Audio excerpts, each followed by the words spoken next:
Okay, everybody, I'm back. So yeah, this is my little this is my baby right here, my GPV3, and here's a quick official video, first impression, you know, quick review, whichever you want to call it. Still new to this content. I know I keep saying that, but you know, it's true. So yeah, the exact specs, I mean, you can find them online, I guess. But the exact specs you're looking at right here, what's that say? 260 volt, 2000 watt. Yes, 2000 watt end motor. Rear drive only, not front. But you know what? You can get specs online. Let me just get to what I love about this bike. First of all, I love the looks. It looks sweet. Now, y'all familiar with these GOAT bikes? The battery's normally in the front. Yesterday I relocated it to the back, put my little tool bag in the front so I could have my little tools in there, little air pump or, you know, little emergency items. But yeah, I moved the battery to the back, which I think looks a ton better. I plan to get the second battery. Second battery is gonna go right there. I plan to get it. I can't wait to get it. I'm saving up for it. Second, I put this wind deflector there. Now I know there's gonna be comments there. Oh, you got it too low, that wind deflector, blah blah blah, it's gonna put wind in your face. Hey, listen, I did not get it for the functionality of it. I got it because I like the way it looks. All right, people, I think it looks sweet. I really do. Third, I put these mirrors on, these side view mirrors, the same as my Hawk Pro. I love these mirrors, man. I think they're great. They may be too small for others, but they're not small for me. They're perfect for me. There was a couple of people that asked me, how the hell did you get the caps off of your handlebar grips? Yeah, I'll tell you what, man, they are tough. I don't know what GOAT was thinking when they installed those caps. Jesus, but I got them out. It's work to get out without, you know, and you don't want to damage the finish. There's a finish here. You don't want to damage that of the handlebars, but I got them out. Hit me up if you want to know how I did it. And also, you know, I got the same mount that I got on my Hawk Pro. Ordered another one. Man, I think these mounts are solid. They do not move. It's a motorcycle grade phone mount. They do not move one bit. Love it. Last but not least, y'all notice I replaced the rear shocks. They came yesterday. I replaced them because I don't know if it's for the same for all my Power owners out there, my Power V3 owners. But man, those factory shocks were stiff as hell. And you know, and I had it on the softest setting and it was rock hard. And then I saw a post, a Facebook page where the guy said his was in reverse. So he had to turn the knob to the firm setting to get it soft. So I said, oh snap, let me try that. Maybe mine's the same. And sure enough, it was. I put it all the way to the firmest setting and it got a little soft. I was able to bounce it a little, but it was still not soft enough for me. So I went ahead and ordered these, got them from Amazon. And what a big difference. I'm able to bounce it a lot now and it's adjustable. Like last night I took my wife for a ride and it comes with the spring plate tool. Last night I took my wife for a ride last night, so I turned them, I made the spring a little bit, I compressed the spring a little, and man, it was perfect. We had a ball last night. But the shocks are good. But back to the battery, yeah, when I swapped it to the back, it wasn't hard, but it wasn't hard. You just gotta know what you're doing. Okay. Now, one of my cons is this seat is beautiful. I ain't gonna lie, I love this seat. Quality. But I don't know if it's because I'm new to it or not, but man, I am sore. My butt is sore. Now I'm not fat, maybe I don't have enough cushion down in my back area or what. But even my wife last night, she was sitting back here. And she, you know, we had to take breaks. We had to stop for her to, you know, stand up. And whenever we stopped at a light, she would stand up from the pegs. Her booty was hurting her. So maybe also the seat has to be broken in. The headlight is not bad at all. I mean, it lights up sufficiently. I would have liked it to be a little brighter. That's why I had originally had this light on before I put this guard up. So, but it's sufficient, you know. Now I'm thinking about removing the fenders. I'm thinking about it. I'm not sure. I asked for opinions on the goat owners Facebook page, and I got a couple of responses from people who actually trimmed the fenders down. There was a guy who trimmed the rear fender down, and it looked, it's sweet, man. So that's definitely an option. Because I mean, even though it looks good without fenders, I think it looks good with fenders also. You know what I'm saying? So yeah. Any other cons would be, you definitely want to get a second battery. I mean, the range doesn't suck, but you definitely want more range because this thing is so nice to ride. You want to be able to go further and long. You know what I'm saying? This is one of the things I don't like about my Goat. This switch for the derailleur, man, that's your basic what you find on any kind of cheap bike.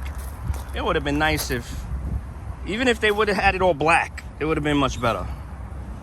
It would have been much better. Like the ignition switch is decent quality, you know, it's all plastic and it's decent. These right here, very much better quality, man. You feel the clicks. Everything feels solid. Every button, solid. Horn, solid. And then what's beautiful about this also, you got your hazard switch. Oh man, I love the hazard switch. And then what's great about these turn signals also, you got the indicator on the screen. And that hazard button feels so good. And I hit it so easily with my pointer finger. So good. The ignition feels good. It doesn't, because I had like in my ignition on my eMove Cruiser, it felt kind of real cheap, but this feels solid. Solid. The brakes, excellent. Brakes are excellent. This is the name brand right here.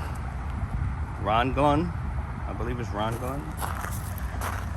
They feel great. I think it's a 4-piston.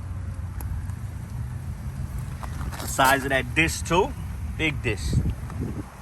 So I had my son on the bike, and I saw a guy on a post today.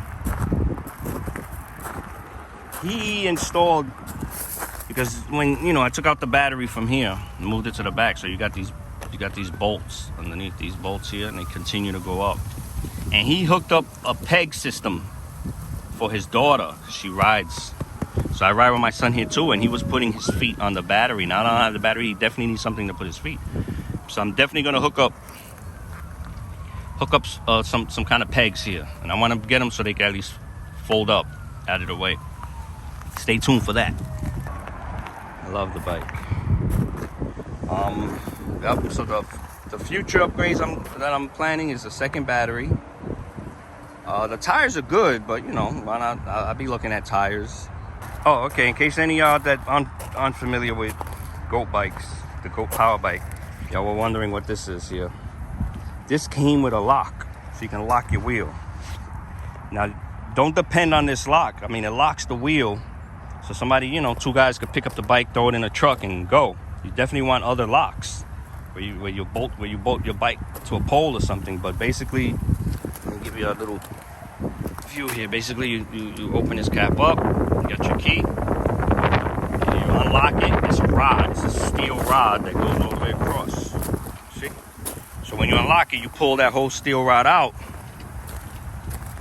and then you insert it here in this hole here all the way across.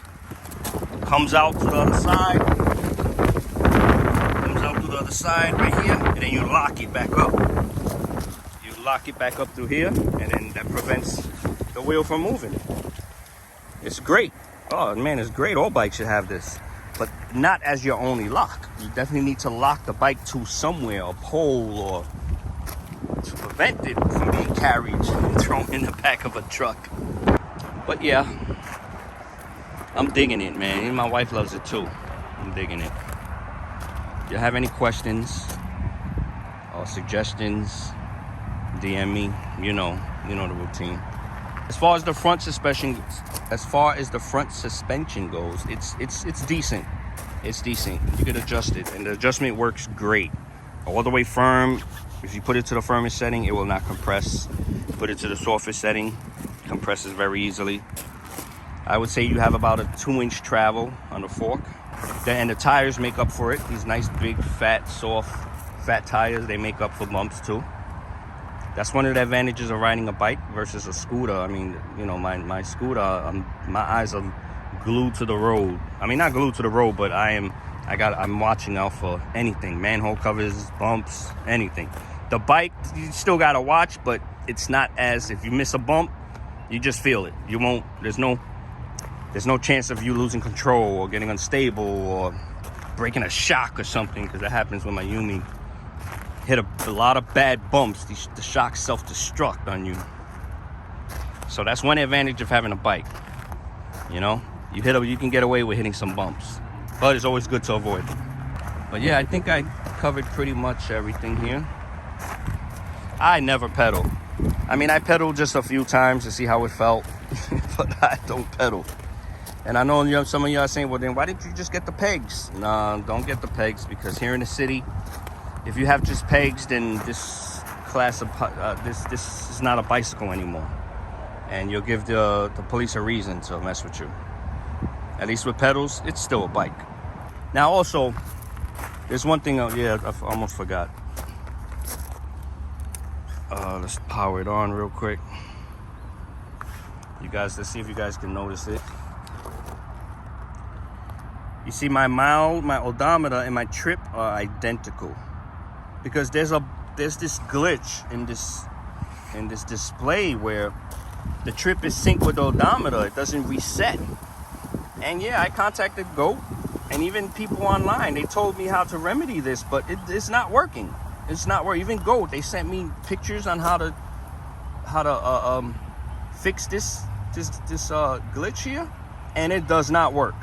All right, so I don't know what y'all did. If y'all have GOATs and y'all were able to fix this situation where your trip resets, please let me know, because that way to do it, downloading the app, the BikeGo app, and then syncing it through the Bluetooth and downloading the update, that did not work for me. There's no update available on the bike app.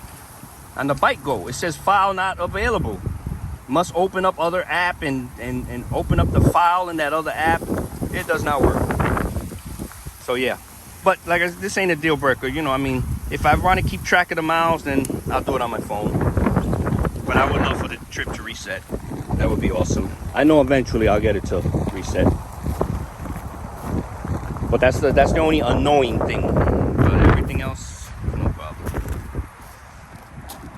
Oh, it looks like, as you can see here, so we got more than we got about 2 inch, a little bit more than 2 inch travel, actually. Maybe 1 inch and a quarter, 2 inches and a fifth travel. So that's pretty good. You can see the line actually, where the shot.